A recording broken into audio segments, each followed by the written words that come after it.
I came on here for some advice. So listen to my story afterwards. Can y'all please give me some advice if you have it, or if you have family members that you ever went through it with or anything? Okay. My little sister, she on drugs. Now, she on drugs. She just started being on drugs. She just stopped, started taking her medicine about almost, yeah, like over a year now. So, it's really, if you don't take your medicine and if you take your drugs, it's going to make it worse. Whoever know, they know. You know what I'm saying? And so, I'm sorry, I didn't mean to talk slow.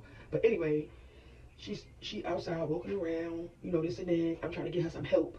I'm trying to get her some help, but she like, you can't talk to her about taking her medicine or anything. So I try not to I try not to keep throwing that medicine in her face because I don't want her to, go somewhere where I don't know where she at. At least she in the area that somebody always see her. That's the only thing I can think of. But anyway, I told her I can get you some help. You ain't got to worry about no withdrawals. You ain't got to worry about nothing. You just got to stay off the drugs. And then you have to start taking your medicine. You know what I'm saying? And you'll come together. I'll let you come stay with me. You ain't got to worry about nothing. I'll pay for your doctor. You ain't got to worry about nothing. Because down here, or for you to get help, you got to pay. Them people be, yeah, in South Carolina, yeah. But anyway, she said, no, I ain't want to take that medicine and this and that. Remind you, she was taking it for more than 8 years already. Doing good, fantastic, never relapsed. This the only first time. But anyway, she was like, no, ain't nothing but, I just need, the drugs keep me mellow. The drugs keep me mellow. And so I'm like, she don't never talk like that. Never like, oh, just give me a little bit of drugs. So I was so mad, but I not trying not to show it because I just don't want her to just get upset and just start going crazy or whatever. But I said, well, I'm trying to help you. All the family trying to tell you, like, Tookie, they see it, her eyes bulging out her head. Everybody trying to tell you that Tookie need help. You get what I'm saying? And I want to help you. You know what I'm saying? Because my mother turning around ugly right now. That's her baby daughter. But anyway, it's like she don't want the help. Now when I went to her doctor. I went to the sheriff's office. I even went to DSS because she got my niece. But she had my niece. Had my niece walking all over, the country. It's far. You get what I'm saying? Secret outside. Like they bummed to the street and this and that. So her grandmother finally got her. But anyway, that's another story. But she outside. They saying telling me that she didn't hurt herself or hurt her daughter or hurt anybody, so we can't do nothing about it. I said, what? Like, I never saw this a day in my life. Like, never saw this a day in my life. Like, I said, so you think I'm gonna come down here and tell y'all something that not true? Even though I know people do, but this person is schizophrenic. She was in the hospital. Y'all could get her papers. Y'all could see her papers. You get what I'm saying? And she's still out there.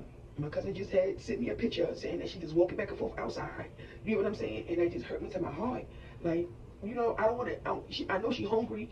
You know what I'm saying? I want to go and bring her something to eat or give her some money or something. But I don't want her to keep on buying drugs. You know what I'm saying? That's the only thing. And her older kids is like, they don't want to help me. I keep telling them, come with me. I need y'all to come so y'all can be the backup to say that she is sick. You know what I'm saying? Because the DSS lady told me when I tried to get my niece, she said, you could be saying anything. I'm not trying to disrespect you or anything, but I need somebody else to come and her kids or anything. I told them that. They did not want to come. They did not want to come. And I told them to read up on it. Like, what? Like, it is crazy. But anyway, they didn't want to do it. They still don't want to do it now to this day. You know what I'm saying? And it's crazy. My niece, her grandmother got her. But they said my sister could get her back when school over. So try to go to court. So y'all could try to get custody. Her grandmother get custody of her or whatever. The grandmother don't want to go to DSS. Everybody's scared of DSS. Diapers, whatever, everybody's scared. I'm like, I'm pretty sure that they're not going to keep my niece. You get what I'm saying? I'm pretty sure they're not going to keep my niece. I don't know why everybody's so scared. It's better than being in the streets with my sister, But they already know if they not right, I'm going to get my niece. You get what I'm saying? My sister always calling the cops. Always keep calling the cops. My sister said she don't want my niece with me or my other sister or this and that because she know we not going to be taking on that calling the cops. You get what I'm saying? We're going to DSS and we're going to go get custody of her the right way or go get temporary rights until my sister get herself together. I don't understand what people, like, I know she's sick, but I don't know. I don't know because she's sick, so I just be so mad because people act like it's a joke until somebody die. Somebody die. Oh, Lord. Oh, why they ain't help the girl? Oh, Lord, she killed her daughter.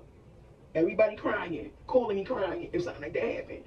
That's the only thing with my family. They always wait. Instead of get on the ball when it happened, they always wait until something happened. And I be telling them, y'all backwards. Y'all backwards. You get what I'm saying? I can't get mad at them because nobody don't want to go to DSS. My sister just give my niece to everybody, and then till she get mad at them and they won't give her no money, she'll give my daughter back. She used my niece as a pawn. You get what I'm saying? You know she can't do that to me. You get what I'm saying? She called the cops on my other sister. My sister came all the way down here from another state to come get my niece. Had my niece for 2 months in school. My niece was doing good. She called the cops and told the cops that my sister kidnapped her. You get what I'm saying? So my sister called me, was like, Paulette, I'm done. Like, I am done. You know, she said she went to the place up there, the cops and all that. My niece was falling out on the ground. They had to call me so I could talk to my niece. To tell my, try to talk to my niece, calm her down or whatever. So y'all give her back to her schizophrenic mother. Don't have, up there in Jersey, staying on the streets. Now she came back to South Carolina, doing the same thing. And thank God my niece not with her. It's just so hard to get help now after they took my niece from my older sister to give it back to her mother. Now, after a couple of weeks later, my sister ain't signed her up for school, ain't put her in school or nothing. Now they looking for her now. They was looking for her up there. No, don't look for her now because when my sister was telling you, my niece was telling you, and my sister had the papers from the hospital from down here that I sent to her. So she could have, proof that she's sick, like she on drugs. My sister said, ain't no way that they didn't see it. Even the cop told her, like, oh, yeah, I see this, but this our job. We have to give her back to her. I'd rather her go on foster care before any child. Even though I hear bad stuff about foster care, because I'm just saying I'd rather go on foster care because I know I could get her without anything. Without anything. Everybody else scared. You get what I'm saying? Because they probably do drug tests and looking at how make sure they house up the part. Now, me, come on, baby. You know what I'm saying? And I don't understand why it's so hard. Like, if y'all got family out there, if you got mental health problems, stay on your medicine, please. That's your best bet. Stay on your medicine because it keeps you grounded. It don't make your brain just go. Just stay on your medicine and do what you got to do to keep yourself healthy. You know what I'm saying? Y'all, nobody can help you if they got mental health issues, but you could try. You could sell your medicine, so you know what I'm saying. So you won't be hurting your kids, hurt yourself, hurt your family, or even get in a situation that you cannot get out of. Or the first time I take my sister to the hospital, they said, thank God y'all brought her because some people be like that for so long they be stuck, the medicine won't help. And that's what I'm scared that's going to happen. I'm scared either that, drugs going to kill her from all this fentanyl and stuff, or she going to hurt herself. If anybody know like another way that I could go, anything, please tell me. Put in the comments. I don't care what. You're not going to hurt my feelings. How to do it, I don't care. I'm just so desperate to help my sister. I need to help her. There's going to be a part 2 tomorrow. Bye.